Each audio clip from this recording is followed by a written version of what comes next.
सतगुरु चरण को करूं प्रेम प्रणाम।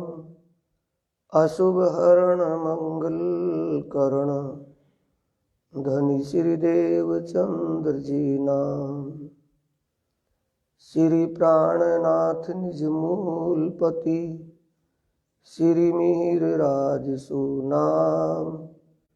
तेज कुंवर श्यामा युगल पल पल करूं प्रणाम। धनी जी को मैं पल पल करूं प्रणाम।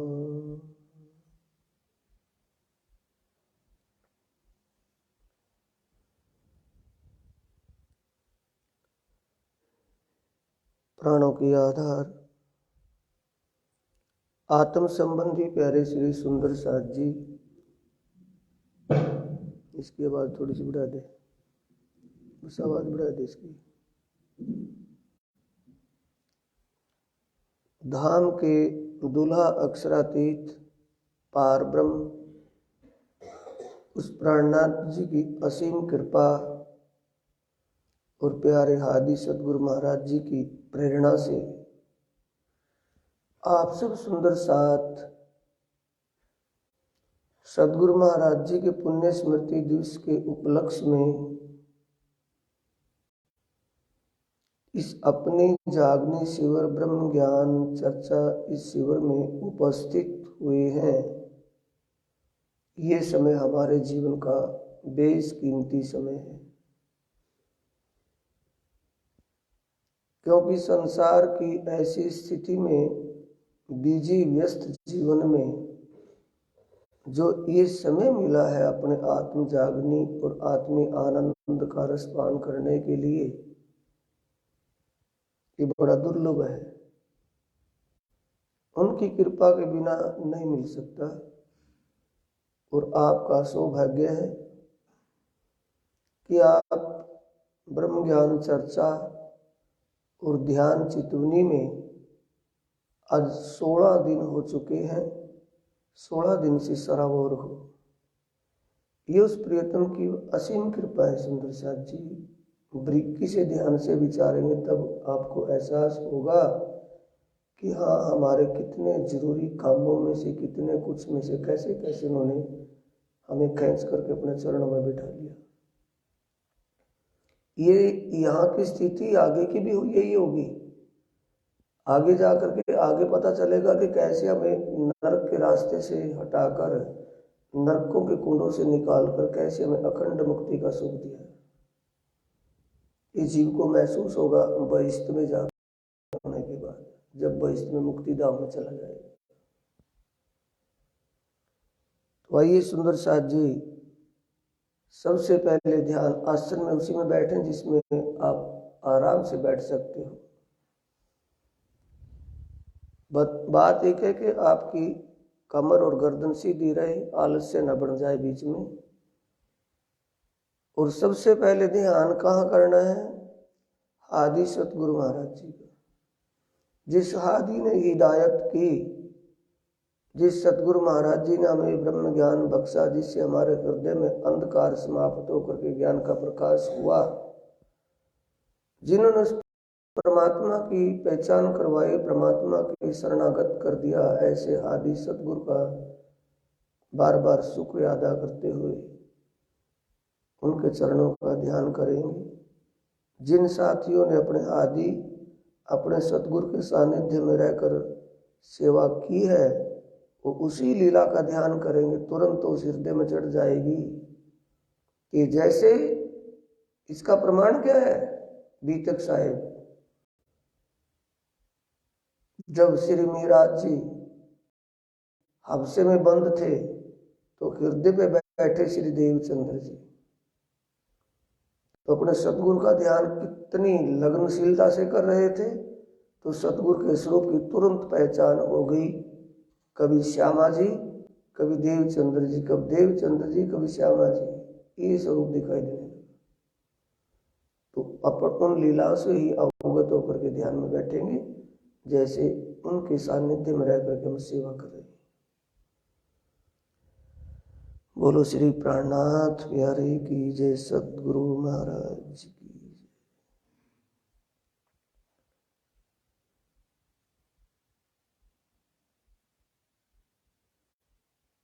आंखें बंद, मन एक चित एक जगह, आंखें खोलनी ही नहीं है जब तक ध्यान न हटना नहीं।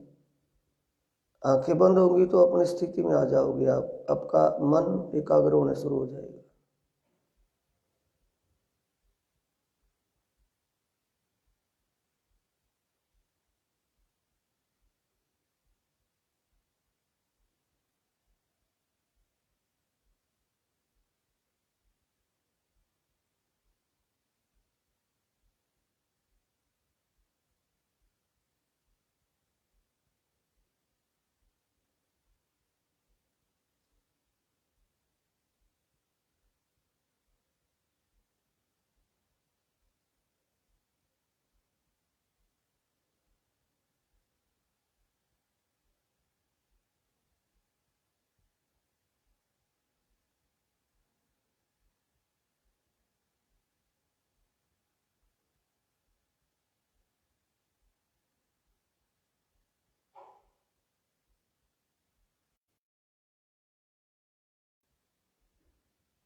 अब ये भाव करेंगे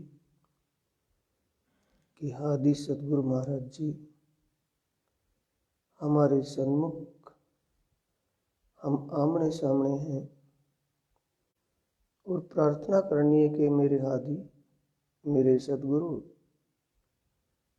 अपने उस मूल स्वरूप, क्यों आदि और हक होते एक होते हैं, अंदर से बाहर उनका तन दिखाई अलग दिखाई पड़ता है। हक और आदि ए दो कहे, ए दो ही कहे होए कुफर। सनन ग्रंथ में बिल्कुल स्पष्ट कर दिया कि इनको दो कहेंगे तो कुफर, ये नहीं कि हमारा ईमान ही नहीं रहेगा। प्रार्थना करने के मेरे आदि सद्गुरु मुझे अपने उस दिव्य परमधाम और उन लीलाओं का साक्षात्कार करवाइए। मूल परमधाम में मूल स्वरूप की श्रृंगार शोभा और उस दिव्य परमधाम निज घर निज आनंद की जो लीलाएं होती है, उन लीलाओं का साक्षात्कार करवाइए। ये भाव दिल में लेकर के सतगुरु महाराज जी के साथ जागनी रास का मूल मिलावा गुम्मट साहिब, जिसमें साक्षात धाम के दुल्हा अक्षरातीत श्री प्राणनाथ इंद्रावती के धाम दिल में विराजमान है और इंद्रावती वासना अखंड ध्यान में बैठी है गुम्मट साहिब में तय खाने के अंदर। आज भी वो शरीर झुका त्यों कायम है, अखंड ध्यान है, लंबी समाधि है उनकी, लंबा अखंड ध्यान है, ध्यानस्थ है वो।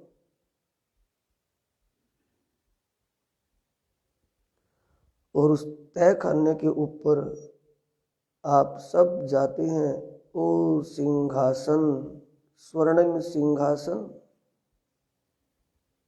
जिसके अंदर, जिस सिंहासन के ऊपर उसी प्रियतम प्राणनाथ का ज्ञानमय स्वरूप, इसी को वांगमय स्वरूप कहा है वाणी में।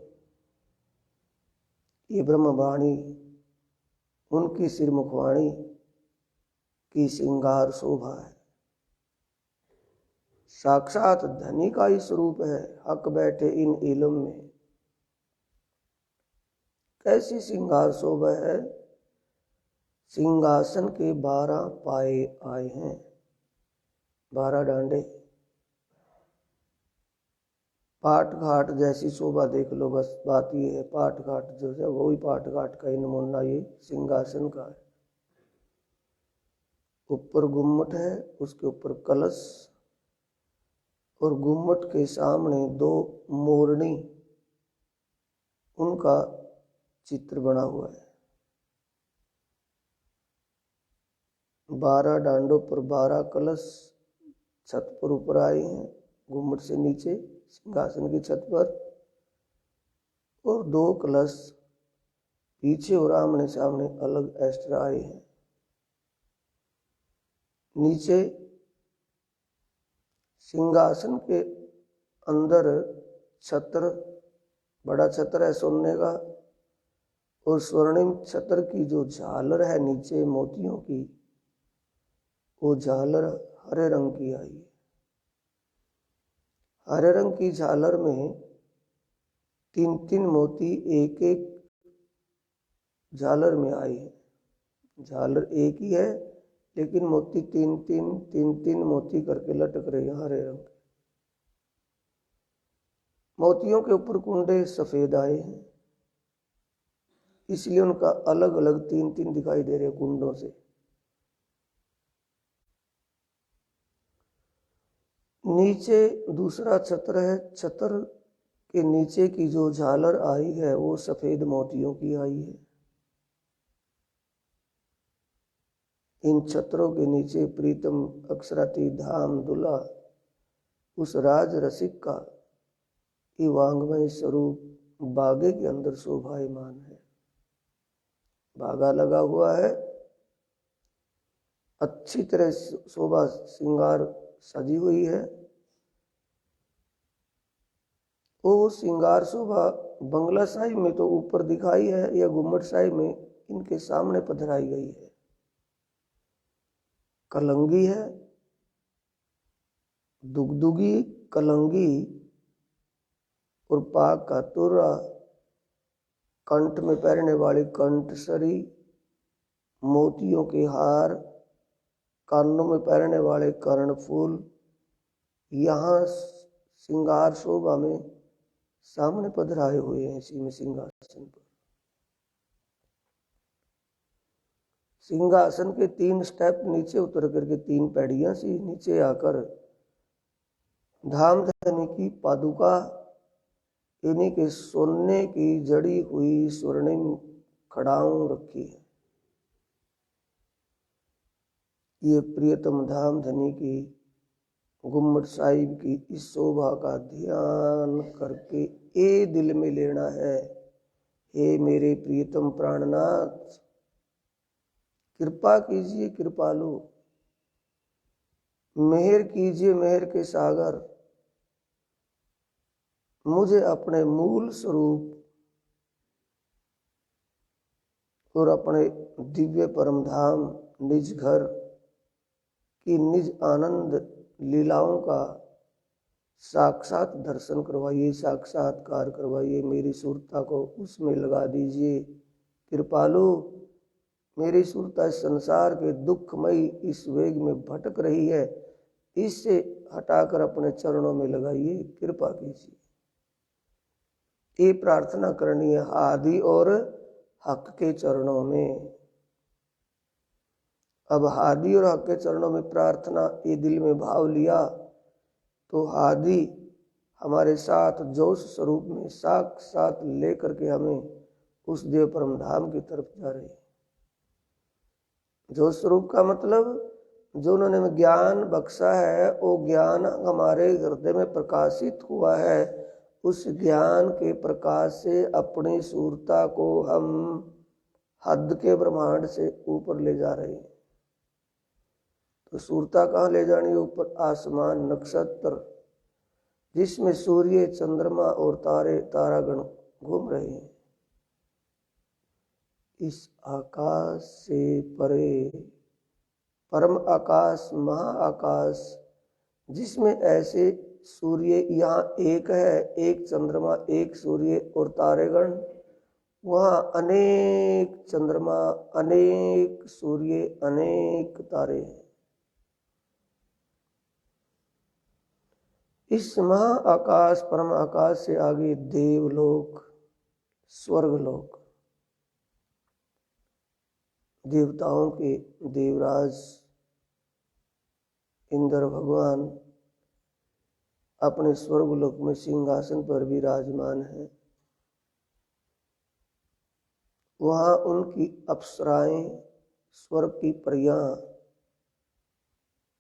मन चाहे सुख पंखों के द्वारा उड़ करके जा करके उन सुखों को भोग रही हैं जो स्वर्ग के सुख हैं।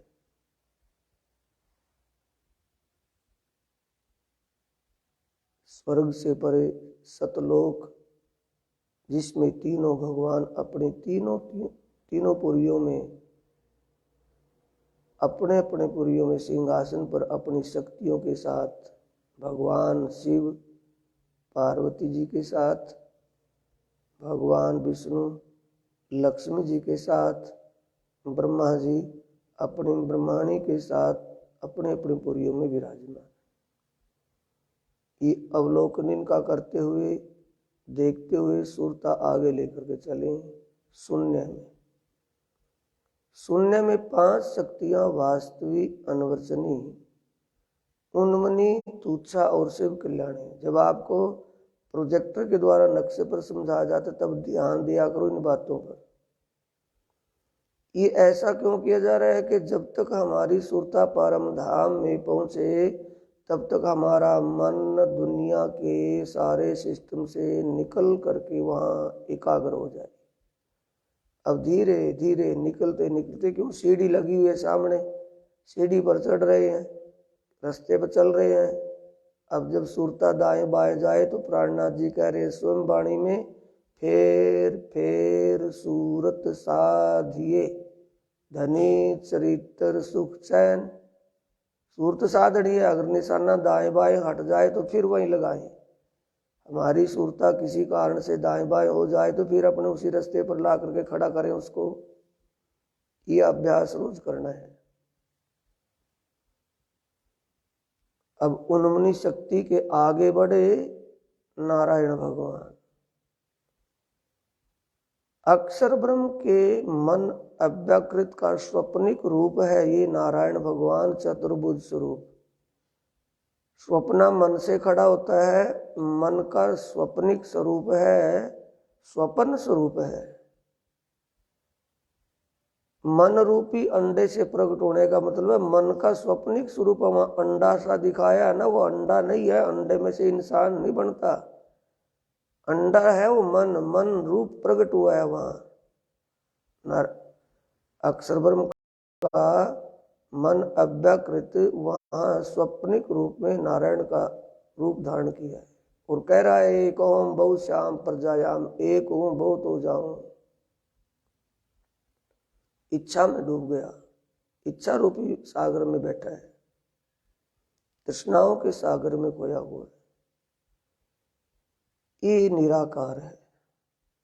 यहां तक हम निराकार के मंडल में पहुंचे हैं, निराकार मंडल को पार कर दिया।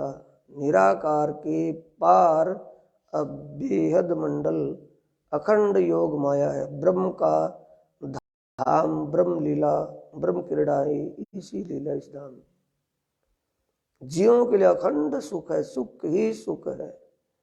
निराकार का ब्रह्मांड दुख ही दुख है और बेहद का ब्रह्मांड सुख ही सुख है, अखंड सुख है, सच्चे सुख है। अब ये मुक्ति धाम आ गई। बेहद मंडल में क्या है? 8 मुक्ति धाम, 22 सबसे पहली बहिष्ठ नीचे, 8वीं बहिष्ठ कहाँ है? नीचे की 8वीं, ऊपर से नीचे आई 8वीं, प्रणव ब्रह्म के निर्मल चैतन्य में जीवों का अखंड मुक्ति स्थान। 5 मुख 10 भुजा का स्वरूप प्रणव ब्रह्म बैठा है। रौद्रनी शक्ति अपने अस्त्र शस्त्र लेकर के अखंड बेहद के दरवाजे पर बैठी खड़ी है। कीर्तन ग्रंथ में आया है, बोले मारे प्रताप जी, इनके हुक्म के बिना आगे कोई नहीं जा सकता। जिनको ब्रह्म ज्ञान नहीं है वो जीव निराकार से आगे जा ही नहीं सकता। प्रणव ब्रह्म रोधनी शक्ति को देखते हुए आगे बढ़े सबलिक ब्रह्म आगे सुमंगला शक्ति। सुमंगला शक्ति शिव, सदाशिव, नाद शिव, ब्रह्म शिव, चार शिवजियों के पावे बनाकर परम शिव का बिछोना बिछाकर चार भुजाधारी ये सुमंगला शक्ति बैठी है, जो अक्षर ब्रह्म की इच्छा शक्ति है। अक्षर ब्रह्म की इच्छा जैसी होती है वैसे ब्रह्मांड बनते और मिटते। ये काम इस सुमंगला शक्ति के द्वारा होता है, जिसको रामचरितमानस के पहले कांड बाल कांड में कहा है, जाके अंश ते उपजे नाना, शंभु वृंचिचा विष्णु भगवाना, जाके अंश ते उपजे नाना। ये अंश किसका है? अक्षरातीत पार ब्रह्म का अंश है ये। इसके ही विचार से, क्योंकि अक्षर ब्रह्म अक्षरातीत का नूर है, उन्हीं का सत अंग है, और अक्षर ब्रह्म की इच्छा शक्ति होने से किसका अंश हो गया? अक्षरातीत का। जाके अंश ते उपजे नाना, अनंत शंकर भगवान, अनंत विष्णु ब्रह्मा आदि बनते हैं। ये वो सुमंगला शक्ति है। दो शक्ति इसके श्रृंगार, ये जो इनकी ये पलंग है, पलंग के दोनों तरफ आवरण और विक्षेपा नाम की दो शक्ति हैं, जिनके द्वारा ब्रह्मांड का संचालन करते हैं। अब इस सुमंगला शक्ति से ऊपर अखंड ब्रज लीला, जो हमारी ही पहली लीला है, जो ब्रज में लीला की, जिन तनों के अंदर जिन जीवों के ऊपर हमारी आत्मा बैठी थी, सुरता शक्ति थी, आत्म शक्ति, वो आत्म शक्ति तो रास में लौट गई थी। ये ब्रज में जो जीव थे हमारे, वो जीव यहाँ अखंड हो गए थे। ये उनकी लीला, अखंड लीला, ब्रज लीला हमारे जीव हैं, यहाँ पहली लीला वाले जीव। अब की बार जो आए हैं, अब की बार नए जीव हैं और नए जीवों के ऊपर आत्मा सुरता है। अब की बार भी ऐसे ही होगा। अब की बार जीव इससे परे जाएंगे, अखंड मुक्ति प्राप्त करेंगे। बाल स्वरूप श्री कृष्ण जी बाल गोपालों के साथ बाल लीलाएं कर रहे हैं। गायें बछड़ू हैं, बाल लीलाओं में निमग्न है, प्रेम की लीला में मग्न है। इस प्रेम की लीला से आगे रास लीला, एक एक सखी, एक एक श्याम सुंदर, इन्हीं बांके बिहारी। श्याम सुंदर ये लीला किसकी है? हमारी लीला है। जितनी हम आत्माएं थी, राज्य ने उतने रूप धारण कर लिए थे। ये हमारी वो रास की लीला अखंड है, जो ऊपर से चौथी और पांचवी बहिष्ठ बनती है। इसी में पुरुष की लीला थी, जिसमें मलकुती बहिष्ठ छठी मुक्ति है।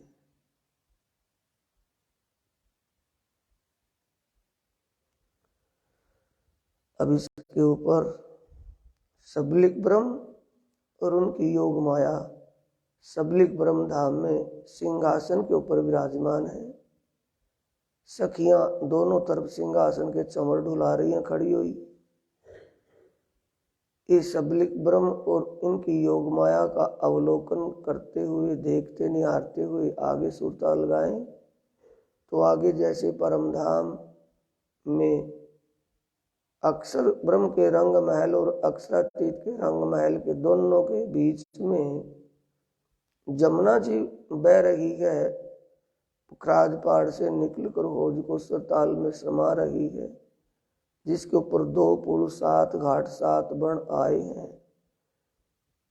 ये माहेश्वर तंत्र में भगवान शंकर को ये शंका लगी थी, तभी माहेश्वर तंत्र में इसको ही परम धाम और परमात्मा की लीला मान बैठ गए। ये प्रतिबिंब है परम धाम का, यहाँ परछाई रूप है। सबलिक ब्रह्म धाम से जमुना जी को पार कर पुल के द्वारा केवल ब्रह्म धाम में आए। केवल ब्रह्म धाम में अपने आनंद योग माया, सबलिक ब्रह्म योग माया के साथ और केवल ब्रह्म आनंद योग माया के साथ सिंहासन पर विराजमान है। आत्माएं सखियां यहाँ चमर डुला रही हैं, इनको सिंहासन के दोनों तरफ फूलों के हार लेकर के खड़ी है, फूल पहराने के लिए। अनेक अपनी मनोकामनाओं के लिए सेवा में रहते हैं। 12,000 सखियां यहाँ भी विराजमान हैं। अब केवल ब्रह्म धाम से जैसे जमुना जी देख रहे हैं, तो जमुना जी के पास वो रास का अखंड महारास, जो महारास हुआ, उस महारास का ये रास मंडप है। ए स्वरूप ने ए वृंदावन ए जमुना तत्सार, घर ते अतीत ब्रह्मांड ते अलग्यो तारतम्य की जो निर्धार। ब्रह्मांड ते अलग्यो कहा है, किस ब्रह्मांड से? योग माया के ब्रह्मांड में भी अलग ही शोभा है। काल माया के ब्रह्मांड में तो ऐसा हो ही नहीं सके था, क्योंकि प्रियतम धाम के दुला अक्षरातीत राज रसिक को अपने आनंद की लीला को जाहिर करना था यहाँ, तो इसलिए ये मंडप भी आनंदमय है। यहाँ वृंदावन, जो ये वृंदावन रास का मंडप है केवल ब्रह्म धाम में, इस शोभा और इस लीला को देख करके तो अक्षरवन की आत्मा सुरता चौंकी थी। कौन बन कौन सखी कौन हम, यो चौंक के फिरी आत्म। ये रास मंडप, इससे परे सत्य स्वरूप ब्रह्म धाम। पूरी योग माया के ब्रह्मांड में रास मंडप की शोभा सबसे अलग और विशेष है, और रास मंडल से भी अनंत गुणा विशेष सत्य स्वरूप ब्रह्म धाम में जो निर्मल चैतन्य में पहली बहिष्ठ है, जिसमें हमारे जीव सदा के लिए अखंड मुक्त हो जाएंगे, आत्मा जैसा रूप धारण करके आनंद मस्ती में रहेंगे। ये वो धाम सतस्वरूप ब्रह्म धाम का निर्मल चैतन्य, और नीचे महाकारण। महाकारण किनका स्थान है? ईश्वरी सृष्टि का। हमारा इससे कोई लेन देन नहीं है। ईश्वरी सृष्टि 24,000 यहाँ से ही दुनिया में प्रकट हुई थी, और यहीं वो आकर के अपने अखंड धाम में विराजमान हो। जिन जीवों पर वो लीला कर रही है ईश्वरी सृष्टि, वो जीव भी इसी सत्य स्वरूप ब्रह्म धाम को प्राप्त कर लेंगे। पर ब्रह्म सृष्टियों के जीव इससे ऊपर सत्य स्वरूप ब्रह्म के निर्मल चैतन्य में विराजमान होंगे और अखंड आनंद में रहेंगे। अब सत्य स्वरूप ब्रह्म धाम से आगे बाग बगीचे जैसे परम धाम में शोभायमान है, इस सत्य स्वरूप ब्रह्म धाम से आगे निकलते ही बाग बगीचों की वन उपवनों की वैसी ही शोभा है जैसी परम धाम में। कैसी? कि जैसे लाल और हरे वृक्ष के पत्तों की शाइनिंग चमक, उनकी उज्ज्वलता ने जमीन के रेत को भी अपने रंग में रंगा हुआ है। लाल वृक्ष के नीचे रेत लाल रंग की दिखाई पड़ती है, हरे रंग के वृक्ष के नीचे हरे रंग की झाई। ऐसे ही पेड़ पौधे बड़े सुंदर, सुगंध, उनका नूर बाग बगीचों के बीचों बीच रोज से चले जा रही है सुरता। प्रीतम धाम धनी वो आदि सतगुरु का स्वरूप हमें उस दिव्य धाम तक ले जा रहा है जहां हमारा आखिरी ठिकाना है।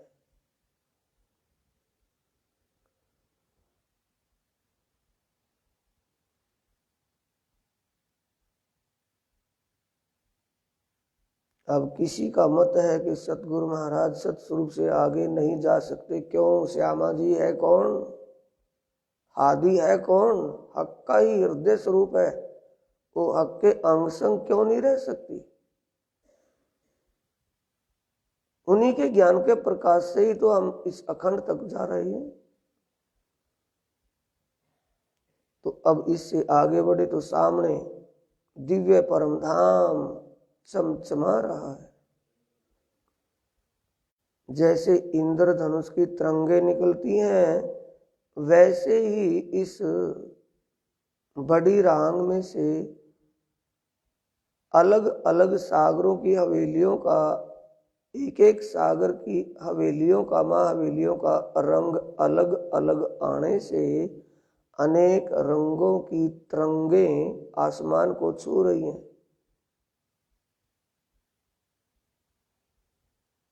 बड़ी रांग परमधाम 32 पहल में आया है। गोल 32 पहल, हांस जिसे कहते हैं।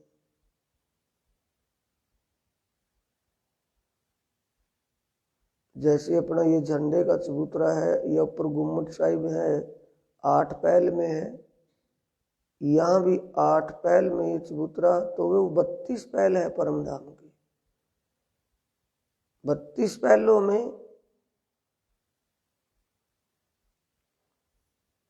4 दिशा 4 कोणों में 8 सागर आए हैं बड़ी रांग में, और 8 सागरों के बीच में 8 जिमी आई हैं।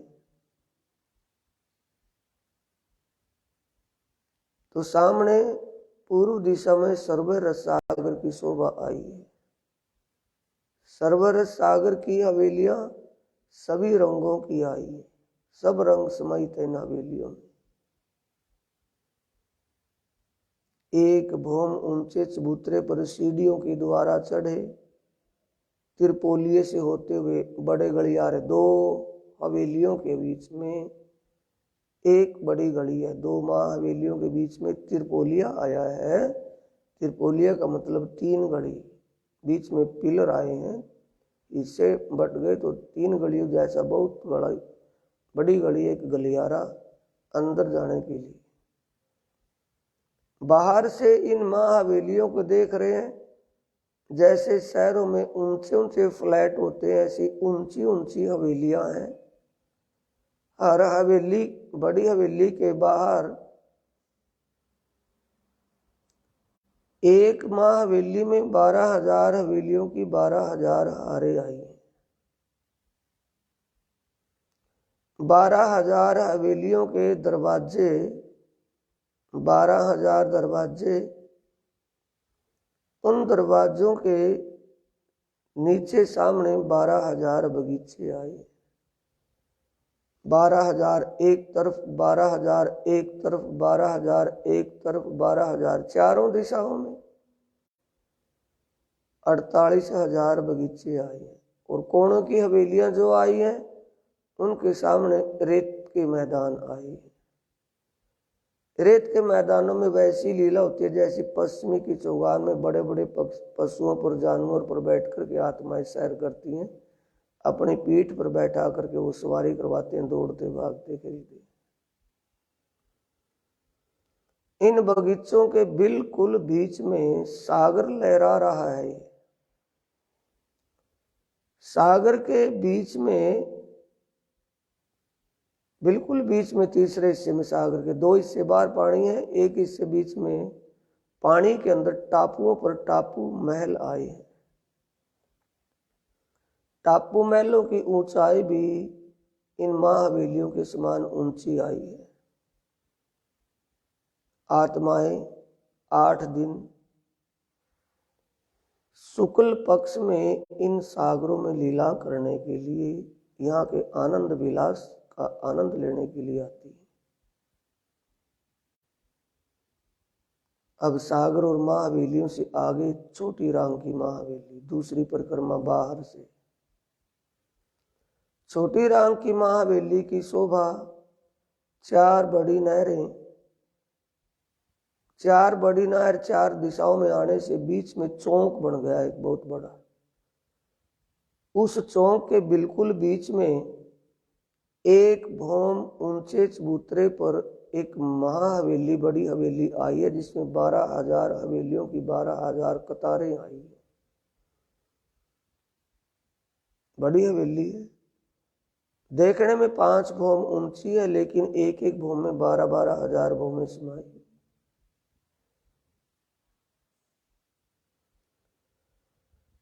एक भूमून से चबूतरे पर ये हवेली, इसके चौकिर्द बगीचे आए हैं, 4 दिशाओं में 4 बगीचे, जिनमें लाल हरे वृक्ष चांदनी चौक, बाकी 4 बगीचे इनके कोनों में आए। बगीचों के पेड़ भी हवेली इतने ऊंचे ही है, ऊपर से देखने को मिलती है हवेली है, बाकी बाहर से नहीं पता चलता कि हवेली भी है, क्योंकि पेड़ इतने संघने हरियाली ने उसको छुपाया हुआ है।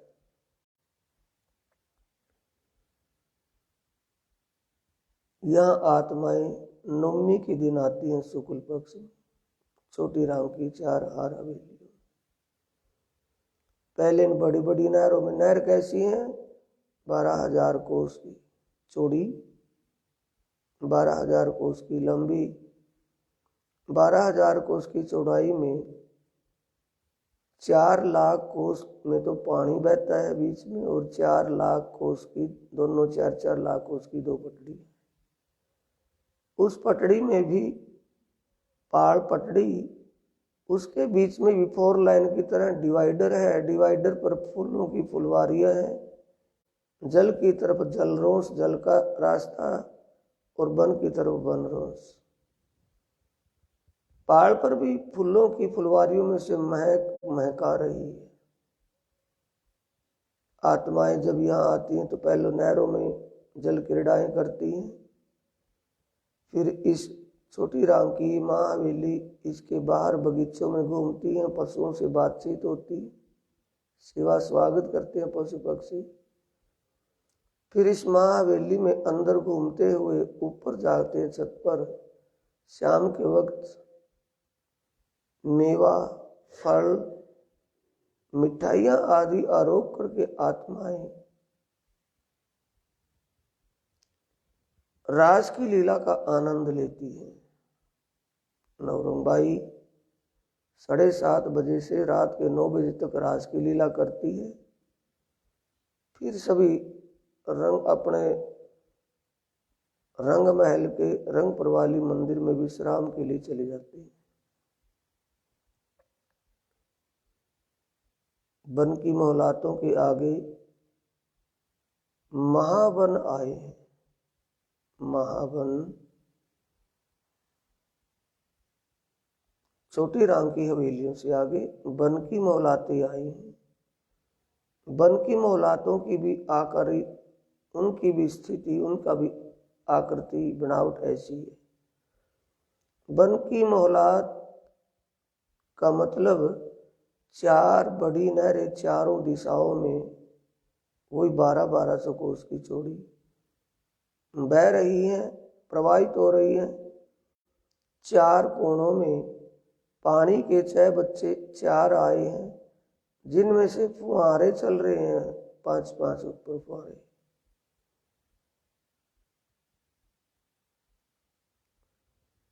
इन 4 नहरों के बीच में, बिल्कुल बीच में कमर भर ऊंचा चबूतरा आया है, जिसपे 5 भौम ऊंचा एक बहुत बड़ा विशाल पेड़ आया है, वृक्ष।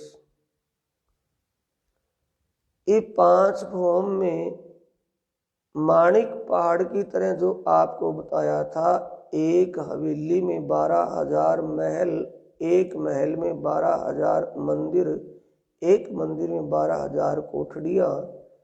इन्हीं महल के अंदर मंदिर, हवेलियाँ, हवेली के अंदर महल, मंदिर, कोठड़ियाँ, बेशुमार शोभा। ये ऐसी ही इस वन की मोहलात में बन के इस पेड़ पर, एक बड़े विशाल पेड़ पर हवेलियां बनी है, अंदर से अंदर, अंदर से अंदर। टहलियों की, पत्तों की, फूलों की, फलों की, फूलों की सेज बिछी हुई है, फूलों की हिंडोले घले हुए हैं, बड़ा आनंद का माहौल है। रहते कौन है पर पशु पक्षी। वन उपवनों में, बाग बगीचों में रहन बसेरा किसका है, पशु पक्षियों का। आती कब है आत्मा यहाँ? 10वीं के दिन, महीने में एक बार।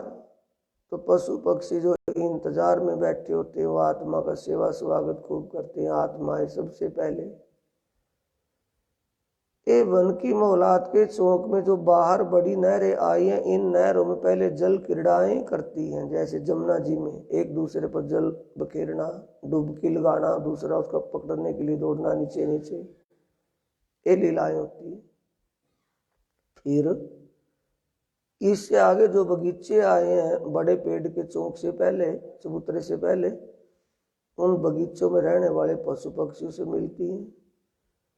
फिर जब वो वन की मोहलात इस वन के पेड़, बहुत बड़ा पेड़ जो महल का रूप है, इस महल में जाती हैं तो 5 भूमों में 5 नगर अलग अलग नस्ल के पशु पक्षियों के बसे हुए, वो भी पिया का गुणानुवाद करते रहते हैं हर पल। पियू पियू तू ही धनी धनी कसम कसम, ये आवाज उनके अंदर चलती रहती है अंदर भाव।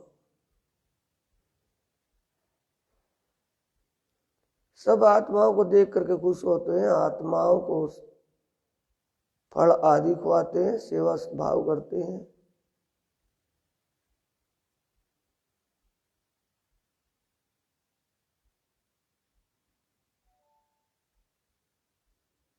अब वन की मोहलात से आगे आ गया महावन।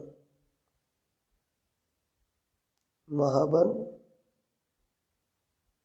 महावन, मधुवन और बड़ा वन।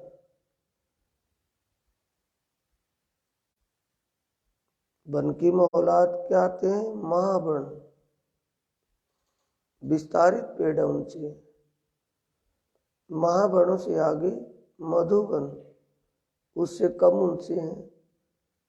उस मधुवन के आगे बड़ो वन, जो इन दोनों से और भी कम है।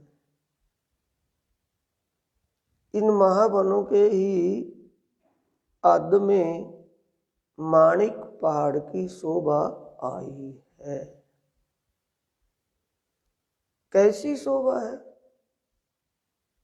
12,000 पहल का एक भौम ऊंचा बहुत बड़ा विशाल चबूतरा। इस चबूतरे पर ऊपर चढ़ने के लिए चारों दिशाओं से सीढ़ियां चढ़ी। जब आत्माएं एकादशी के दिन रंगमहल में से घूमने के लिए आत्माएं यहाँ आती हैं सुखपालों में बैठकर, तो सुखपाल इस माणिक पहाड़ के चबूतरे पर उन आत्माओं को छोड़ देते हैं लाकर। अब आत्माएं अपनी मर्जी से खेल कर्तव्य करती हैं, अनेक मनोकामनाएं पूरी करती हैं अनेक प्रकार।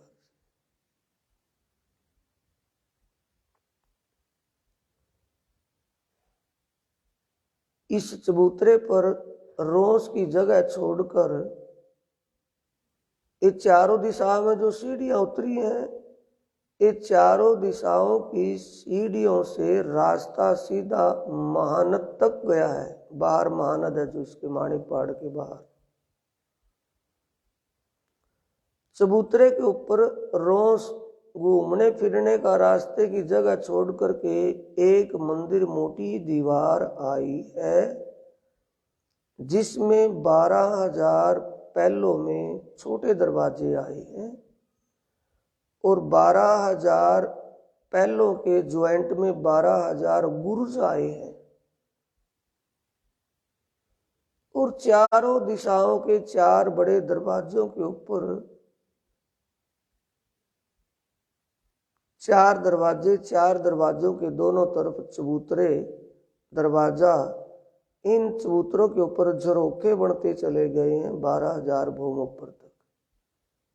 ऊपर जाकर के 12,000 भूम ऊपर इन चबूतरों के गुर्जों के ऊपर तो गुम्मट बन गए और दरवाजे के ऊपर कमान देवरी बन गई है। डोडी साहब इसे कहा है पालकी, कमान का रूप बना है। ये तो चारों दरवाजों के ऊपर। बाकी जो और छोटे दरवाजे हैं उनके ऊपर भी ऐसी शोभा आई है। जो 12,000 पहलों के ज्वाइंट में बुर्ज आए हैं उनके ऊपर छत पर 12,000 भूम ऊपर जाकर कुंड आए हैं, पानी के कुंड, 12,000 कुंड।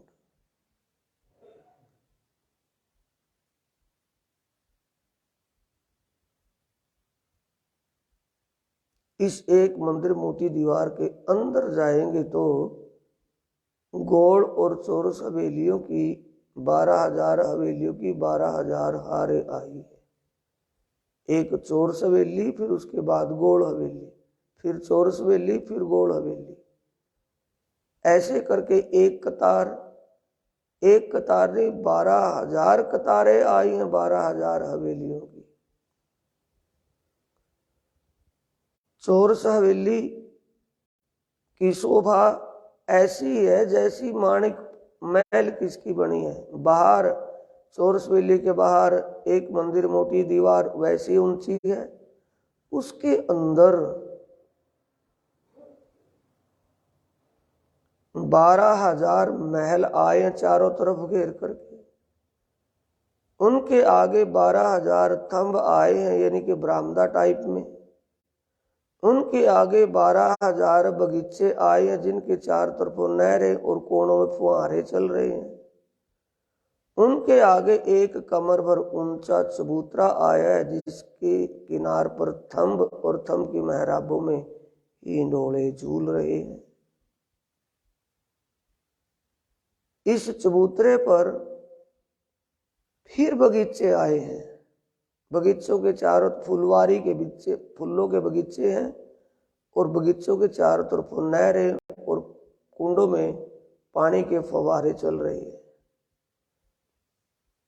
ये चौरस हवेलियों की और गोल हवेलियों की शोभा। गोल में गोलाई में आए हैं, चौरस में चौरस रूप में आए। 12,000 महलों की 12,000 आरे जो आई हैं, उन 12,000 हारों में 12,000 महल जो आए हैं, 12,000 महलों की एक हार एक ही आई है 12,000 महल। और एक महल में फिर 12,000 मंदिर है। उनके अंदर जैसे बाहर एक बड़ा संदूक पेटी और पेटी के अंदर टरक और टरक के अंदर एक संदूकड़ी, संदूकड़ी के अंदर एक डब्बी। ये शोभा है माणिक पहाड़ की इन हवेलियों की। बाहर महल, अंदर फिर मंदिर, फिर मंदिरों के अंदर कोठड़ियां और सभी के अंदर बगीचे, फुलवारियों के, नहरें, फव्वारे और हिंडोले। आनंद का माहौल है माणिक पहाड़ के। इन 12,000 हवेलियों की कतार से आगे एक मंदिर मोटी की दीवार थी चबूतरे पर। इस चबूतरे पर एक मंदिर मोटी दीवार के अंदर जो गए थे तो 12,000 हवेलियों की 12,000 कतारें मिली। इनको पार करके आगे अंदर की तरफ और आगे अंदर गए तो आगे 12,000 बगीचे आए। 12,000 हवेलियों की एक कतार आने से 12,000 हवेलियों के हर हवेली के सामने बगीचा आया है। बगीचे के चारों तरफों नहरें और चारों कोनों में पानी के चहबच्चे फुहारे चल रहे।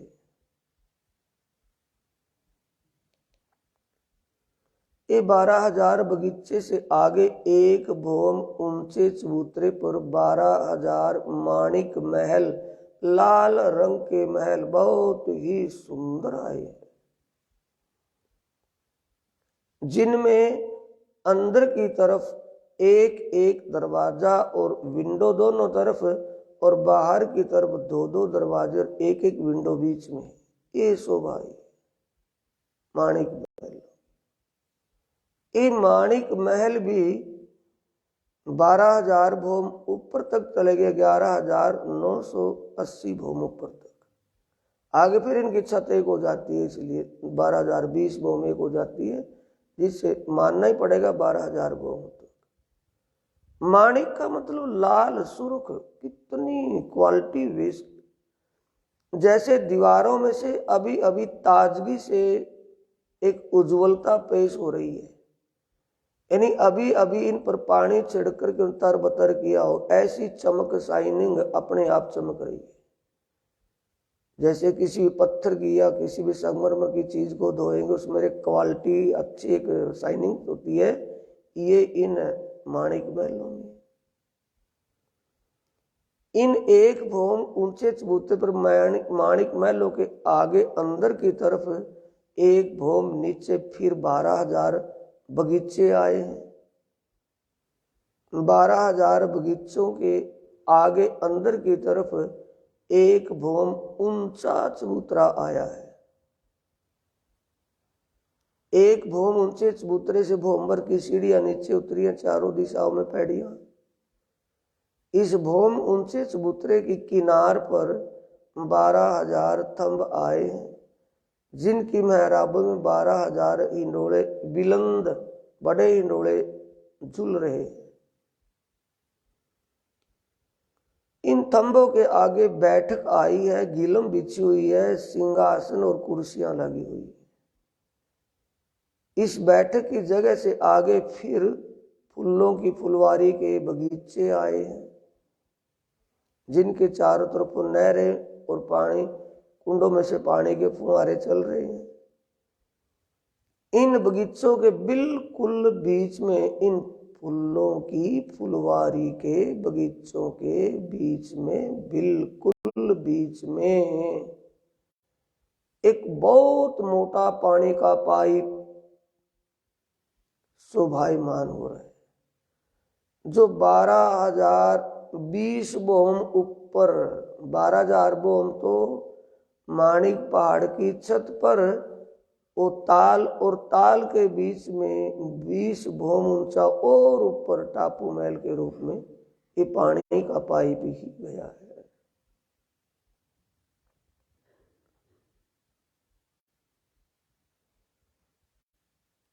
ये अंदर 2 पहाड़ बीच हिनोले, ये अंदर के विलंद हिनोले, जिनकी 11,980 भौम ऊंचे थंबों की मेहराबों में कितने ऊंचे संकड़े लटक रही हैं, पर हिंडोले बिल्कुल नीचे।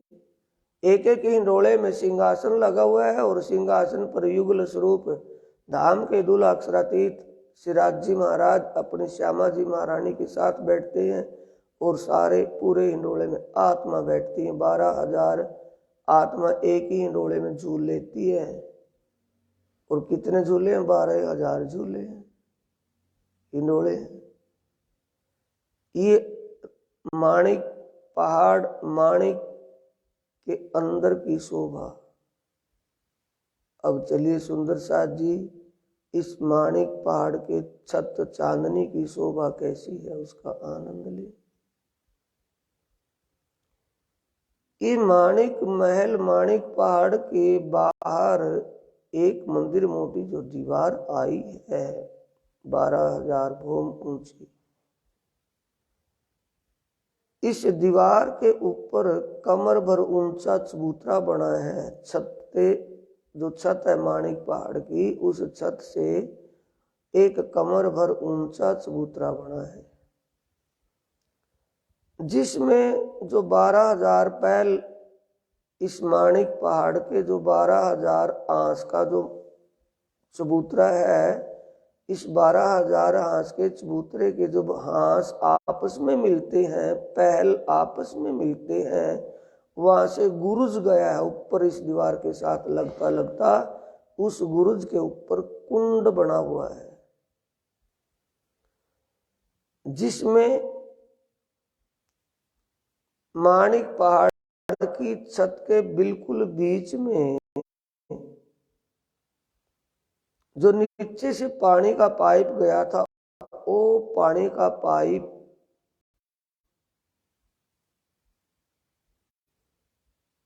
ताल के रूप में खुला हुआ है 12,000 भौमों पर।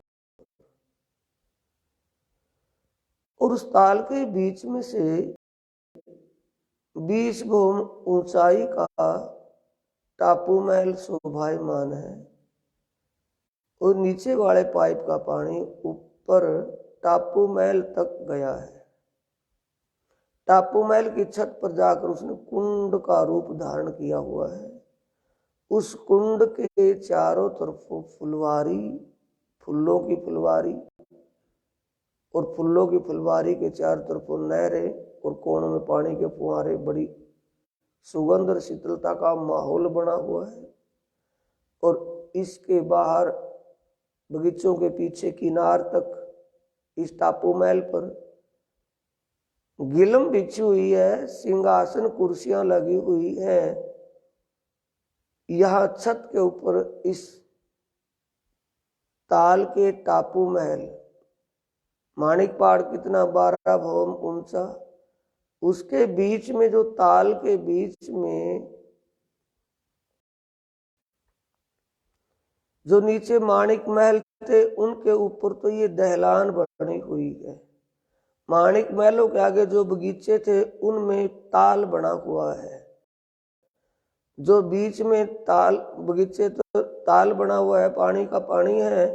और जो नीचे चबूतरा था जहाँ 12,000 बिलन ढोले चल रहे थे, फुलवारी के बगीचे, पानी के पाई में तो पिचकारी सी निकल रही थी, ठीक उस चबूतरे के ऊपर ये टापू महल शोभायमान हो रहा है माणिक पहाड़ के ऊपर। यहाँ आत्माएं कब आती हैं? एकादशी के दिन शुक्ल पक्ष में। पहले नीचे नहरों में जल क्रीड़ाएं कर करके, बाग बगीचों में पशु पक्षियों से मेल मिलाप करके, बातचीत करके, उनके खेल करतब देख करके फिर माणिक महलों में अंदर आती हैं, अंदर की शोभा में आनंद लेती हैं। बाद में इस माणिक पहाड़ की छत के ऊपर जो ये टापू महल आया है, टापू महल की छत के ऊपर आकर के बैठ जाती है।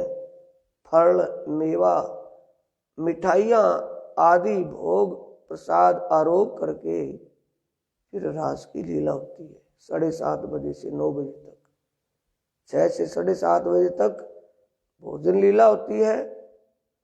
देखी हुई बातों पर जिक्र चलते हैं। फिर रास की लीला शुरू हो जाती है 7:30 बजे, रात के 9 बजे तक 1.5 घंटा रास की लीला होने के बाद फिर आत्माएं अपने रंग महल में, प्रवाली मंदिर में, और प्रवाली मंदिर के चारों तरफ अपने अपने मंदिरों में विश्राम लीला के लिए जाती है। ये माणिक पहाड़ के अंदर नीचे का और ऊपर छत का आपको बताया, आपका ध्यान इसमें घूम रहा है। अब जो माणिक पहाड़ की छत पर ये पानी का ताल आया है, जिसमें बीच में टापू महल, बीच में ऊंचा खड़ा, ये पानी का पाइप जो नीचे से आया था टापू महल के छत तक, ऊपर के बगीचों की सिंचाई करके सारा पानी नीचे इस टापू महल के चबूतरे में नीचे जाली द्वार लगे हुए हैं, जाली द्वारों से पानी ताल में गिरता है। और ताल के चारों तरफों जो दहलान बनी हुई है, इस दहलान के नीचे चबूतरे से फिर वो ताल का पानी जाली द्वारों के द्वारा माणिक पहाड़ की छत पर कुंड जो बने हैं जाली द्वारों के सामने, उन कुंडों में गिरता है।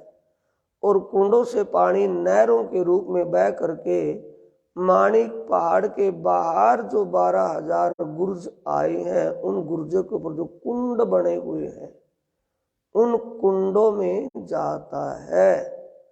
और कुंडों से पानी ये माणिक पहाड़ एक बोम ऊंचे चबूतरे पर आने से बाहर के ताल के जो महल हैं, उन महलों से एक बोम ऊंचा हो गया। एक बोम ऊंचे होने से इन जो गुर्जों के कुंड आए हैं, ताल का पानी नहरों के रूप में आकर के इन कुंडों में गिरता है, और कुंडों से एक भोम नीचे ताल के महल के कुंड में चला जाता है। ये शोभा अंदर की और ऊपर की। अब इसके चौकिर्दे की शोभा का ध्यान करेंगे, माणिक पहाड़ की शोभा का। माणिक पहाड़ एक भोम ऊंचे चबूतरे पर आया है, शोभायमान हो रहा है।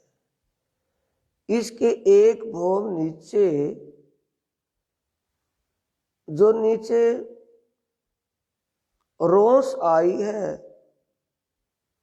रास्ता, उसके ऊपर जमीन से कमर भर ऊंचाई पर कुंड बने हैं चबूतरे से लगते हुए।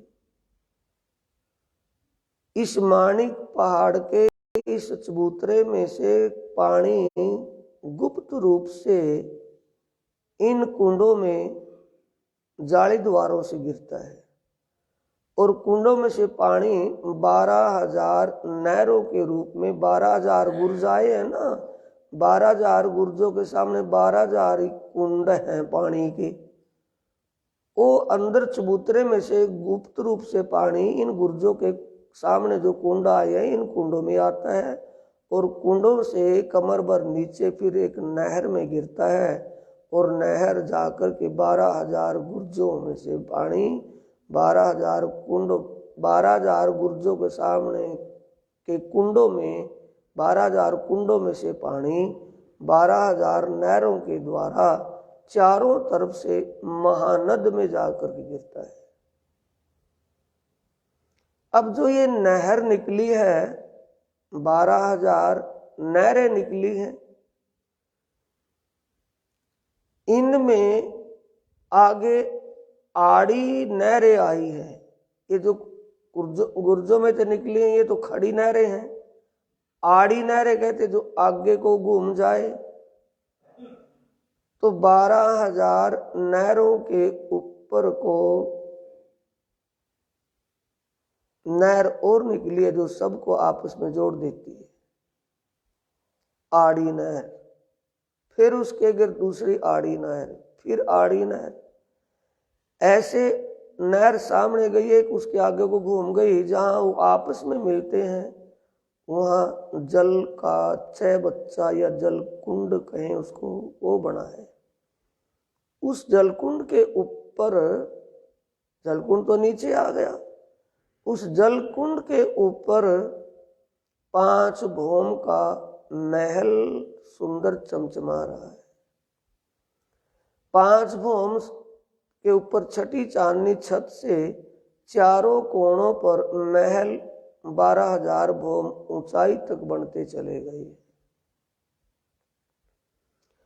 ये तो 12,000 पहल के चबूतरे के साथ लगते हैं 5 भौम के।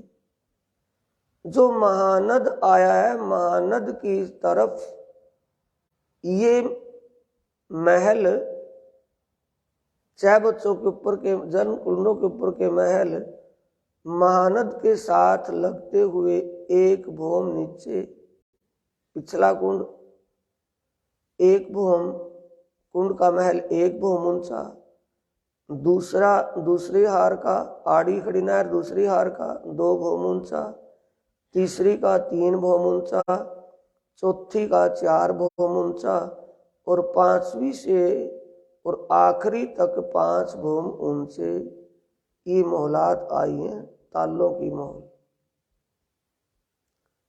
अब ऊपर से जो पानी आया है ये 12,000 भौम ऊंचा जो माणिक पहाड़ के चबूतरे के साथ चौगिर्दे घूम करके जो महल आए हैं 5 भौम ऊंचे, और इनके जो चारों कोणों पे से 4 महल 12,000 भौम ऊपर तक चले गए।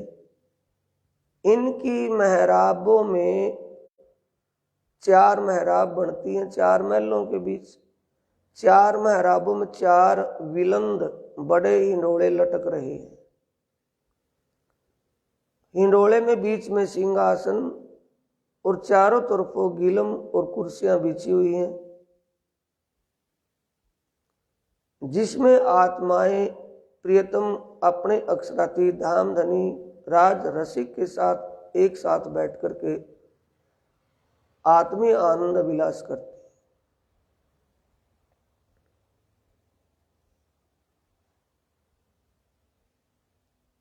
इस ताल के महल के जो 4 महल कोनों पर बने हैं, इन 2 महल जो पुखराज की तरफ के हैं, पुखराज पहाड़ की, इन दोनों में से 2 छज्जे निकलकर, 2 जो महल बने हैं इनमें से छज्जा निकलकर माणिक पहाड़ से जाकर के मिल जाता है ऊपर। और जो ऊपर माणिक पहाड़ की छत पर एक कमर पर ऊंचा चबूतरा आता, उसमें जो कुंड बने हुए हैं 12,000 गुर्जों के ऊपर, उन कुंडों से पानी, ताल का पानी ऊपर से कुंडों में आता है नहरों के रूप में, और कुंडों से एक भौम नीचे जो ताल का महल आया है उसके महल के अंदर कुंड में गिरता है।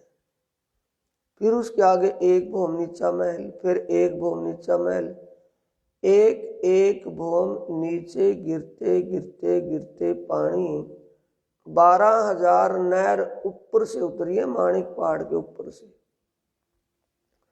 तो ये 12,000 नहरें 12,000 गुर्जों के कुंडों में से नीचे धाराओं के रूप में गिरती हुई 12,000 नहरें महानद की पहाड़ के नीचे से महानद में गिर रही है, नहरें उसमें प्रवेश कर रही है। महानद की पहाड़ दोनों साइडों में पहाड़ आई है, पहाड़ पर दो दो थंबों की कतार आई है। दोनों थंबों की कतार के दो थंब आपस में दो लाइन आई है, एक थंब के आगे दूसरा जो थंब है, एक थंब के आगे दूसरा थंब है। ये मेहराब बनी है महानद की पहाड़ पर। इनके ऊपर देवरी बनी हुई है। देवरी के ऊपर गुम्मट और कलश, देवरी का मतलब गुम्मट, इनके ऊपर देवरी, गुम्मट और कलश के ऊपर झंडा और उसकी पताका, और जो झंडे के पीछे पूंछ सी होती है पताका फहरा रही है। इस झंडे की किनार और पताकाओं में, पूंछ सी में अनेक प्रकार के रंगों के मोती जड़े हुए हैं। इन मोतियों से पीयू पीयू तू ही धनी धनी कसम कसम की आवाज आती रहती है। कब आती है आत्मा इस महानद पर और माणिक पहाड़ पर? एकादशी के दिन। ये एकादशी शुक्ल पक्ष की है, कृष्ण पक्ष की नहीं है। कृष्ण पक्ष की एकादशी में तो पुखराज जी ताल पर जाते हैं, और शुक्ल पक्ष की एकादशी में माणिक पहाड़ पर आते हैं। दोनों का फर्क है। अब सुंदर साथ जी इस माणिक पहाड़ की छत पर ताल के अंदर टापू महल, और टापू महल की छत पर जो बीच में कुंड और उसके चारों तरफ बगीचे फुलवारी के और नहरें चल रही हैं, और उसके बाहर जो गिलम बिछी हुई है, सिंहासन और कुर्सियां लगी हुई है। सिंहासन पर कौन विराजे हैं? प्राण प्रीतम प्राणनाथ अक्षरातीत धाम धनी, और उनके साथ युगल स्वरूप में श्यामा जी महारानी। अब यहाँ सिंहासन बिछा हुआ है खुला, छतरीदार नहीं है, ऊपर खुला सिंहासन है। खुले सिंहासन पर प्रीतम धाम के दूल्हा बैठे हैं। सिंहासन के सामने वही दो नूर की चौकियां रखी हैं। यहाँ युगल स्वरूप दोनों के चरण कमल दोनों चौकियों पर है। मूल मिला में एक चरण ऊपर है, एक चरण चौकी पर। यहाँ राज्य के दोनों चरण कमल भी नीचे हैं, और श्यामा जी महारानी के दोनों चरण कमल नूर की चौकी पर रखे हैं। कहाँ? माणिक पहाड़ के छत पर ऊपर, टापू महल की छत पर, और ऊपर 12,020 भूम ऊपर। कैसी श्रृंगार शोभा है। वहां केसरिया रंग की इजार थी, यहाँ हरे रंग की इजार पहनी हुई। हरे रंग की इजार है, श्वेत रंग का जामा है। चरण कमल कितने कोमल हैं, सुकोमल, जैसे एक नवजात बच्चे के हाथ पांव चरण होते हैं, उससे भी अनंत गुना कोमल। चरण कमलों के नखुन, राज्य के चरण कमलों के नखुन, उंगली और अंगूठे के नखुन हीरे के समान चमचमा रही, चकाचौंध कर रही। ईजार हरे रंग की पहरी हुई है, चुन्नट पड़ी हुई है उसमें नीचे मोरी में भी। अनेक प्रकार के कसीदाकारी फूल पत्तियों की इसमें भी बनी है। सफेद रंग का कमीज शेरवानी पहरी हुई है।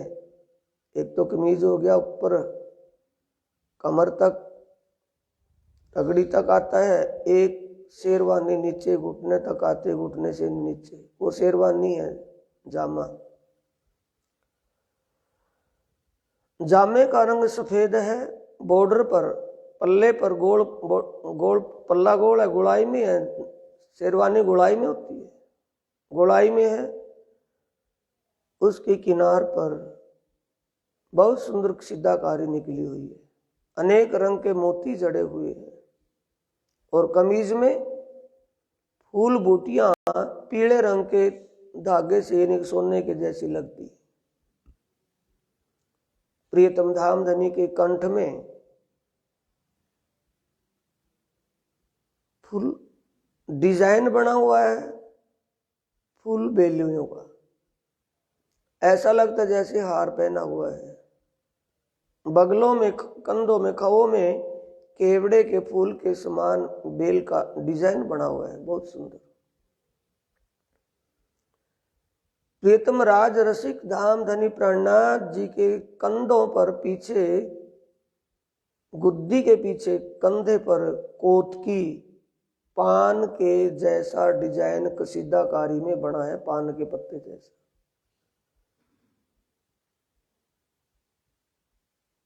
धामधनी के कमर में कमरबंद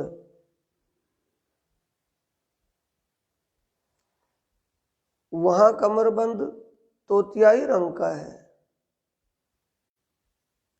कितने सुंदर है। छेड़ले किनार बेली जाए न बखानी। कमरबंद की किनारी पर बेलों के फूल की बेलों के डिजाइन सुंदर, छेड़े पल्लों पर बेल और फूलों के निशान बहुत ही सुंदर चित्र, उसमें कसीदाकारी बहुत सुंदर बनी हुई है। पिछोरी आसमानी रंग की ओढ़ी है, उसमें भी किनारी पर अनेक फूल बेल बूटियां बनी, सुंदर शोभा है। पटुका वही सेंद्रिय रंग की पाग, इसमें दुगदुगी और कलंगी। प्रीतम धामधनी की उंगलियां पतली पतली उंगलियां, उंगलियों के नखून अंगूठे उंगलियों के नखून हीरे जैसे चमचमाती हुई। जब धामधनी हाथ को ऊपर नीचे इशारा करते हैं तो नखूनों में से एक बिजली की तरह तरंगे से निकलती आसमान को छूती दिखाई देती है, इतनी चकाचौंध उन नखूनों से है। सभी उंगलियों में अंगूठियां पहने हुए हैं।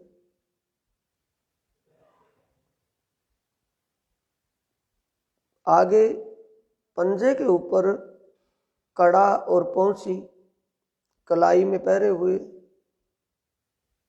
कोणी के ऊपर बाजूबंद जिसमें 5 रंग के फुमक अलग लटक रहे हैं फुंदे, चेतनता धारण की हुई है बाजूबंद। धामधनी के कंठ में 3 लड़ियों का हार कंठसरी के रूप में फिट बना हुआ है। उसके नीचे मोतियों का हार, उसके नीचे माणिक लाल रंग का हार, उसके नीचे हीरे का हार, उसके नीचे नीले मोतियों का हार, सबसे नीचे लसनिया का हार। कानों में एंठेदार लाल बाड़े पहने हुए हैं, जिसमें 2-2, 3-3 सफेद रंग के सच्चे मोती और उनमें लाल रंग के माणिक रंग के नग जड़े हुए एक सुंदर शोभा धारण किए हुए हैं। प्रीतम धामधनी की गालों पर उन कर्णफुल उन कुंडलों के उन मोतियों की झलक अलग ही झलकार कर रही है। प्रियतम धामधनी के नाक में बेसर पहना हुआ है, बेसर के अंदर लाल रंग का मोती लटक रहा है। इस मोती की लालिमा और लाल होठों की लालिमा आपस में कंपटीशन सा करती है, तो मोती की लालिमा और भी शाइनिंग चमक देने लगती है। धाम धनी के तीर गुटे होठों को कहा है, 3 कोने हैं। जब होठ वो थोड़ा सा मुस्कुराते हैं तो दांत उज्जवल दिखाई देते हैं। कैसे हैं? हीरे जैसे, बिल्कुल पारदर्शी हैं। मोती जैसे दांत क्यों नहीं कहा? कि मोती पारदर्शी नहीं होता, सफेद तो होता है, लेकिन हीरा पारदर्शी होता है। दांत दंत उज्जवल जुबा अमृत शेषने नेत्र शीतल भोए बंग के तिलक मस्तक मोहे ने, इसी का तो जिक्र किया गया उसमें स्वरूप में। दांत कैसे हीरे जैसे हैं कि जीभ दांतों के बीच में अलग से दिखाई देती है, जैसे शीशे से में दिखती हो। धामधनी के मस्तक पर लाल तिलक 2 रेखाओं के बीच, भौएं बंकी है, आंखें नुकीली है, बरौनियां बड़ी बड़ी हैं, पलकों के बाल, अंदर उसमें सफेद रंग की ये जो आंख के चारों तरफ पुतली, उसमें सफेद और बीच में काला, काली पुतली और बीच में स्वर्णिम यानी कि सुनहरा तिल, एक विशेष गेटअप। कितना सुंदर लग रहा है चेहरा। नजरों में नजर लगने से, नजरों में नजर जोड़ने से कितना आनंद, इश्क छा रहा है, इश्क का सागर उमड़ रहा है। पिया की नजरों से इश्क का सागर उमड़ता हुआ प्रदर्शित हो रहा है।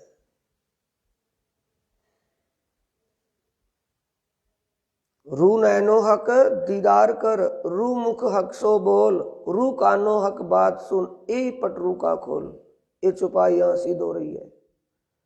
जब हमारी सुरता, हमारी आत्म दृष्टि जब पिया की दृष्टि से जुड़ी हुई हो, आत्म दृष्टि की सुरता की दृष्टि नजर पिया की नजरों से नजर जुड़ी हुई हो, तो मुख चौक का है श्रृंगार ग्रंथ में। मुख चौक नाक के ऊपर का भाग और होठों के चारों तरफ का भाग, ठुड्डी तक, मुख चौक में क्या आता है? तिरगुटे होठ मुस्कुराते हुए उस मासूक प्रियतम को जब आशिक आत्मा निहारती है, तो आशिक प्रियतम मासूक के इश्क में खो जाती है।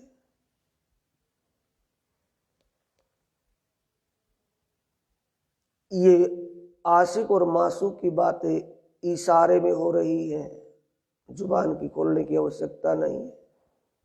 वो मुस्कुरा रहे हैं। आशिक आत्मा प्रीतम के दिल के राज को समझ रही है, वो उनकी बातें हो रही है। ऐसी स्थिति में आ जाना, इति ही बैठे घर जागे धाम हो जाना है। प्रियतम धाम धनी के घुंघरूले बाल कंधों तक आए हैं, बड़े ही सुंदर, बिल्कुल काले, और उनमें इत्र रहना की सुगंध तरबतर कर रही। पाग सारंगी के आकार की, पाग के जो लपेट बढ़ दिए हैं ऊपर, उनमें फूल और बेलों की डिजाइन। कोई भी फूल या बेल कटती नहीं है, फूल दबता नहीं है पेंच के नीचे, बिल्कुल साफ दिखाई दे रहा है डिजाइन। दुगदुगी और दुगदुगी में कलंगी सफेद लाल रंग, दुगदुगी में बीच में माणिक लाल रंग का नग, और लाल रंग के नग के चारों तरफ पंचों पतियों में अलग अलग रंग के नग जड़े। प्रीतम धाम धनी की पाग में चारों तरफ घेर करके एक मोतियों की बेल आई, मोती आई, मोतियों की लड़, और वो दाईं तरफ आकर के दाईं तरफ दुगदुगी जिसे टसर कहते हैं, फुंदा कहते हैं, तुर्रा कहते हैं, वो उसके नीचे उस मोतियों की लड़ से और कई सारी लड़े लटक रही है। दाईं तरफ पाग कान की तरफ नीचे है और बाईं तरफ से थोड़ी सी ऊपर है। इस तिरछेपन से पता लगता है कि प्रीतम धाम धनी इश्क की मस्ती में मशगूल है।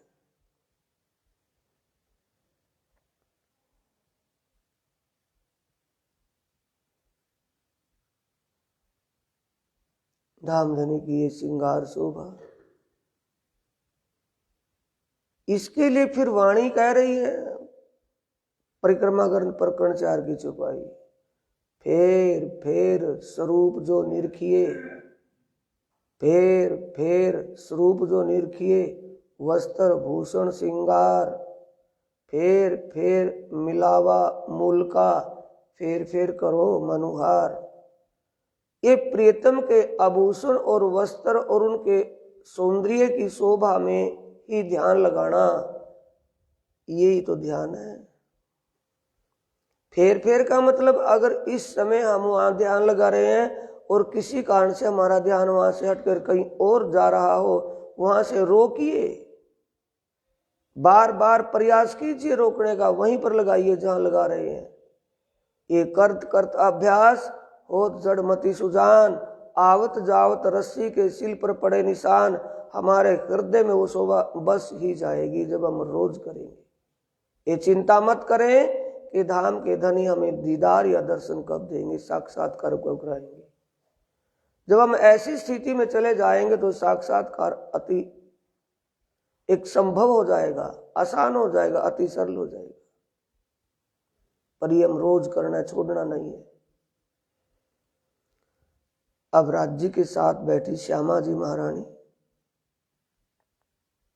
वो आनंद का सागर और सौंदर्य का सागर क्या वर्णन कीजिए, क्योंकि प्रियतम का हृदय स्वरूप है। दोनों चरण कमल नूर की चौकी पर, चरण कमलों का सौंदर्य अवर्णनीय, गौर वर्ण, और उसमें भी एक उज्ज्वलता, शाइनिंग। ये संसार जैसा गोरा काला पीला धोला ये नहीं है, काला पीला सफेद व्हाइट ये नहीं है। गौर वर्ण, कैसा गौर वर्ण है? जैसे एक गाजर और गाजर में सफेद, एक गाजर बिल्कुल लाल होती है, एक गाजर उसमें कुछ व्हाइट पन होता है, ऐसा हो गौर वर्ण, सुंदर ज्वानवस्था। श्यामा जी महारानी के चरण कमल, उन चरण कमलों के अंगूठों में, अंगूठे और उंगलियों के नखुन हीरे के समान तेज दिव्य तेज प्रकाशित हो रहे। अंगूठों में अनवट पहना हुआ है। अनवट का मतलब एक छल्ले में, रिंग में आरसी लगी हुई है सोने की, हीरे की। हीरा पारदर्शी होने से श्यामा जी महारानी उस अनवट में लगी आरसी से अपना सौंदर्य श्रृंगार देखती रहती है। बाकी सभी उंगलियों में चुकटियां पहनी हुई हैं, जिसे बिछुए कहा है वाणी में। चुकटियां में अनेक रंग के नग जड़े हुए ऊपर। श्यामा जी महारानी के टकनों में झांझरी, घूंघरी, कांबी और कंडला।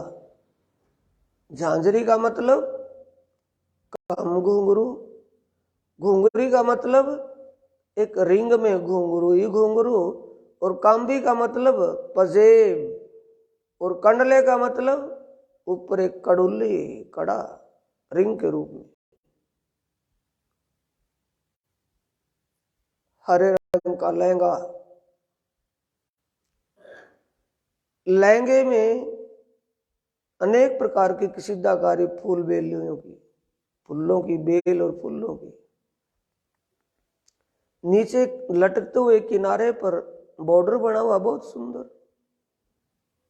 और श्याम यानी बैंगनी कलर में, श्याम में बैंगनी लस्क एक शाइनिंग ब्लाउज हाफ बाजू का पहना हुआ है।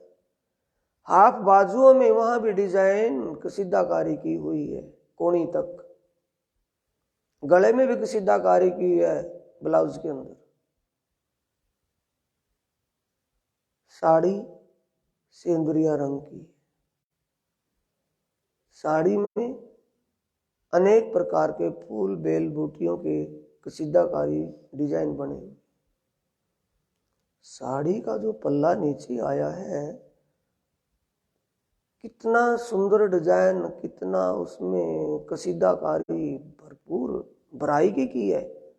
भराई का मतलब जैसे प्रेस करके क्रिज बना, उसकी क्रिज बनाकर खड़ी करें तो ऐसे स्वयं बॉर्डर कड़क है।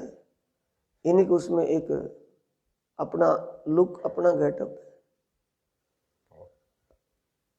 पहनने वाला तन बदन कैसा है इन वस्त्रों को, वो तन बदन कितना सॉफ्ट है, तो उसके वस्त्र और आभूषण कितने सॉफ्ट होने चाहिए, ये समझ ले, ये मान ले। उतना ही भाव लेकर के उन वस्त्र आभूषणों का ध्यान करना है, वो उनसे भी अनंत गुना सॉफ्ट मुलायम है। श्यामा जी महारानी के हस्त कमल की उंगलियों में पतली पतली उंगलियां, सभी उंगलियों में मुद्रिका पहनी हुई है। मुंदरी कहते हैं सुंदर साजी अंगूठी, एक छोटे आकार में जिसमें ऊपर एक नग जड़े हुए होते हैं सिर्फ रिंग के अंदर, वो हल्की हल्की सी मुंदरियां पहनी हुई है। क्योंकि पचांगड़ा पहना हुआ है ना पंजे पर, पचांगड़े के वो जो छल्ले हैं रिंग, वो मुंदरियों के सामने आए।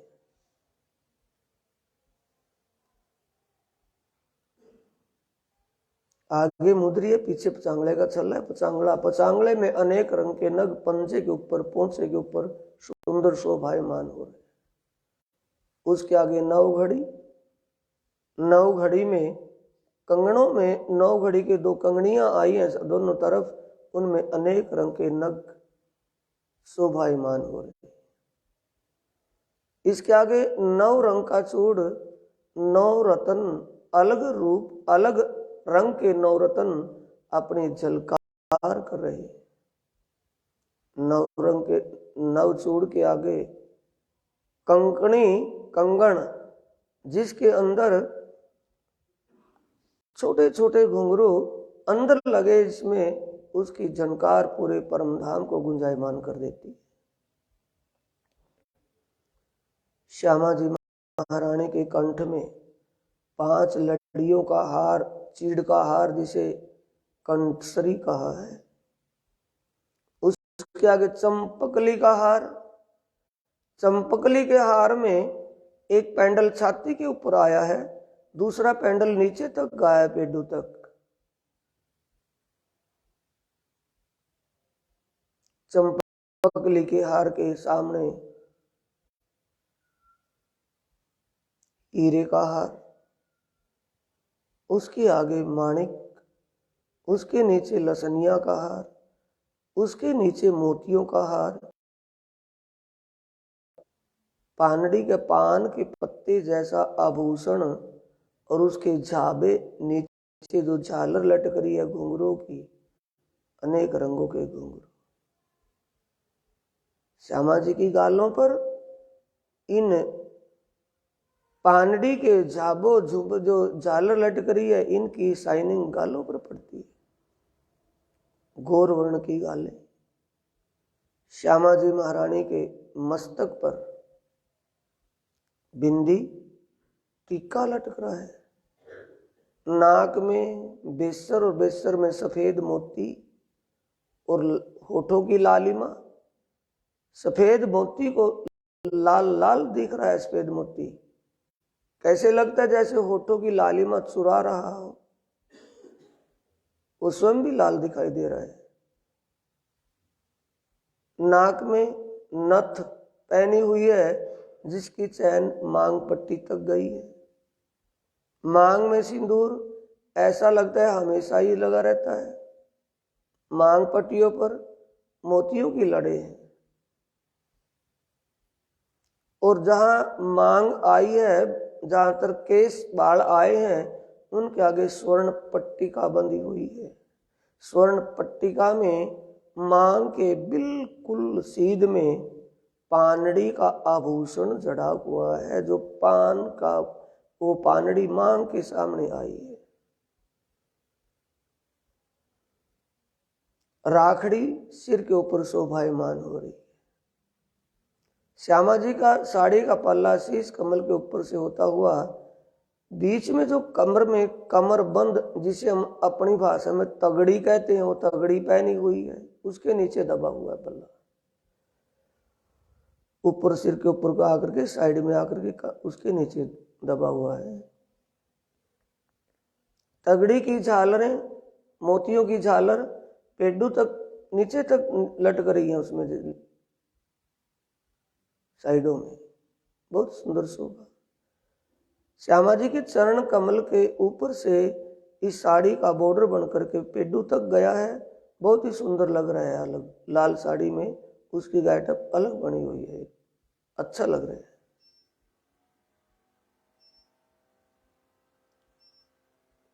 ये श्यामा जी जब प्रीतम धाम धनी की तरफ, और श्यामा जी के हस्त कमलों में जो उंगलियां हैं, एक बाएं हाथ के अंगूठे में सोने की अंगूठी है और दाएं हाथ के अंगूठे में सोने के रिंग में हीरे की आरसी लगी हुई है, जिसमें श्यामा जी महारानी अपने मुखमंडल की श्रृंगार शोभा को निहारती रहती है। ये युगल स्वरूप की शोभा। जब श्यामा जी महारानी पल्ला साड़ी का पल्ला आगे तक आया, मत्थे तक, उस पल्ले में से प्रियतम धामधनी की तरफ तिरछी नजर से देखती है, तो प्रियतम धामधनी अपनी मासूक श्यामा जी महारानी के इश्क में खो जाती है। ये युगल स्वरूप की शोभा कहाँ निहार रहे हैं? माणिक पहाड़ के ऊपर छत पर चांदनी पर ताल के अंदर जो टापू महल आया, टापू महल की चांदनी छत पर एकादशी के दिन की शोभा में आत्माएं चारों तरफ गिलम और कुर्सियों पर बैठी हैं। नवरंग बाई रास की लीला कर रही है।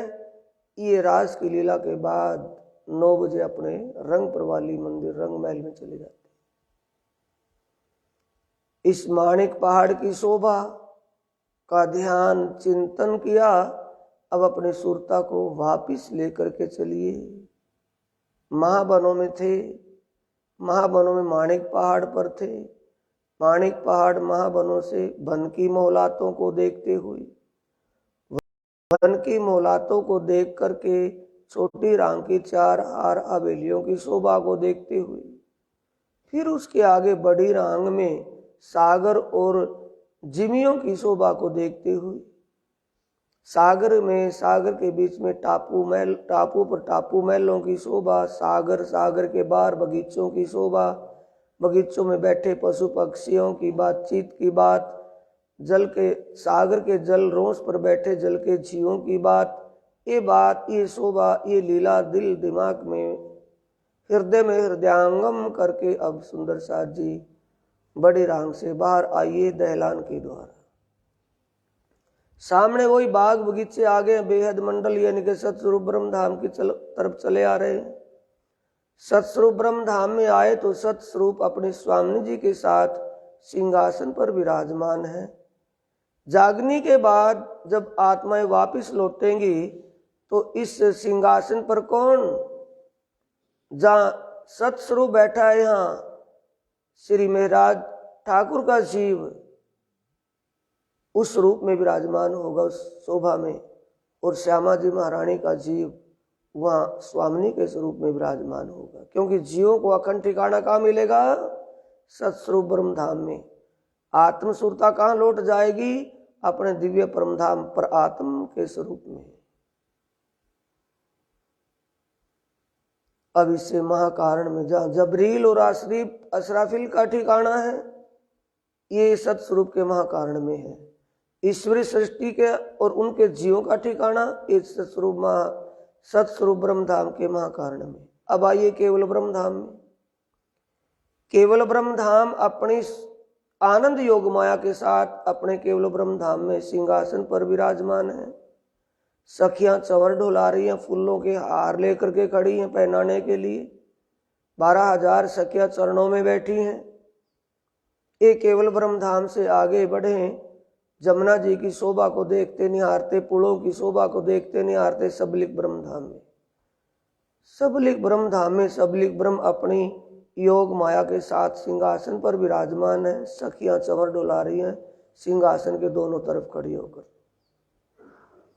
इसके आगे अखंड रास, एक एक सखी एक एक श्याम सुंदर, एक एक सखी एक एक श्याम सुंदर। इसके आगे अखंड ब्रज लीला, श्री कृष्ण जी बाल गोपालों के साथ बाल लीलाओं में, प्रेम की लीला में निमग्न।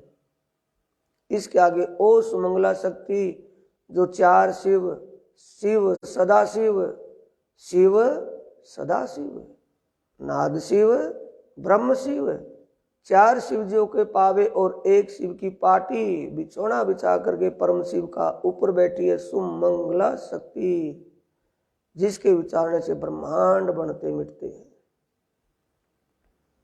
आवरण और विक्षेपा दो शक्ति इसके दोनों तरफ मंच के साथ में है, जिस पार्टी पर बैठी, जिस मंच पर आसीन है। अब इसके आगे प्रणव ब्रह्म, पांच मुख, 10 भुजा का स्वरूप और रोदनी शक्ति। माया जग्गे माया, ये रोदनी शक्ति ये अज्ञानमय कोश है। अज्ञान से अज्ञान, अंधकार से अंधकार उत्पन्न होता है। ये रोदनी शक्ति ही नारायण का रूप धारण कर लेती है। आगे नारायण आ गया।